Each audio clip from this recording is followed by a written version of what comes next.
فورب السماء والأرض إنه لحق، إنه لحق مثلما أنكم تنطقون.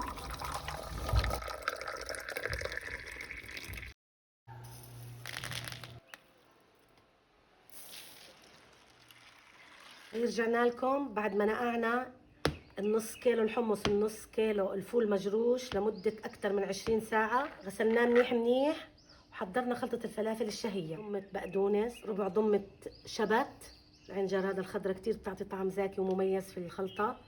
بدنا بصلتين، بحط بصلة خضرة زي هيك إذا في موسم البصل هلا.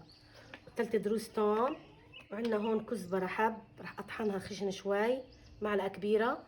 وعندنا هون فلفل أحمر طحناه قبل هيك بيعطيها طعم زاكي معاها، وفلفل أخضر حسب الرغبة، ممكن تحطي 1 2 حسب ما أنت بدك. نرمهم فوق الخلطة عشان نطحنها. طبعا إذا عندك كزبرة خضرة بتقدر تحطي هيك ضمة صغيرة أو كبشة بتعطي طعم زاكي، بس أنا ما لقيت بالسوق. هاي العنجرادة كتير بتعطيها طعم طيب. بسم الله، طبعا دائما وابدا. صلوا على النبي، اللهم صل على سيدنا محمد. هاي البصلة بدنا نطحنهم ان شاء الله.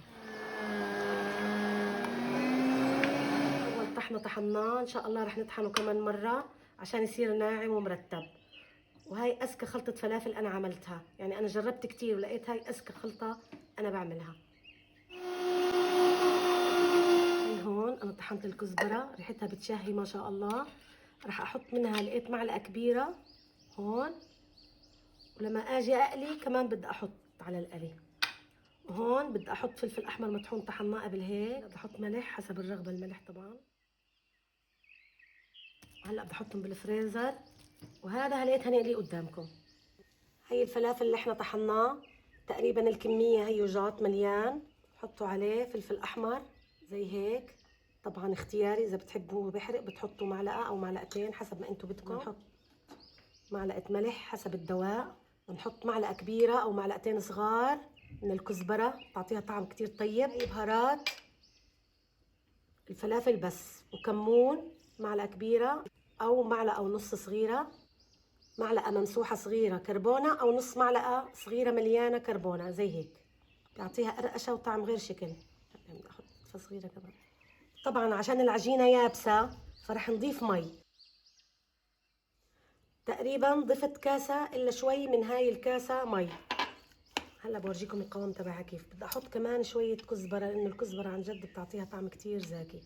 تقريبا حطيت معلقه كبيره وشوي كزبره. نحرك، شوف كيف صار عجينه تتشكل بين الايدين ومرتبه، طريه شوي. تبقى الخطوات عشان يطلع معكم فلافل طيب.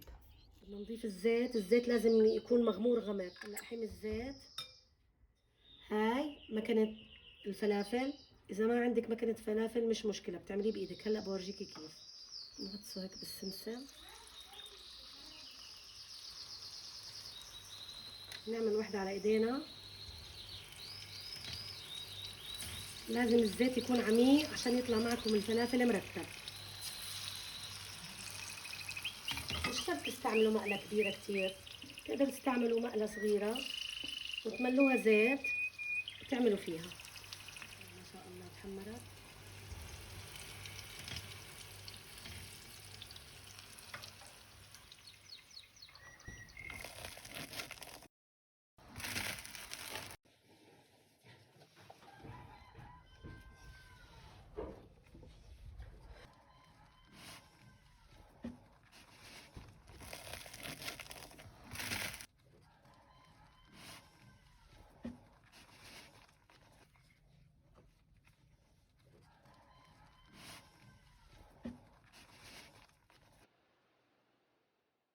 يعني ما أوصف لكم الطعم فظيع.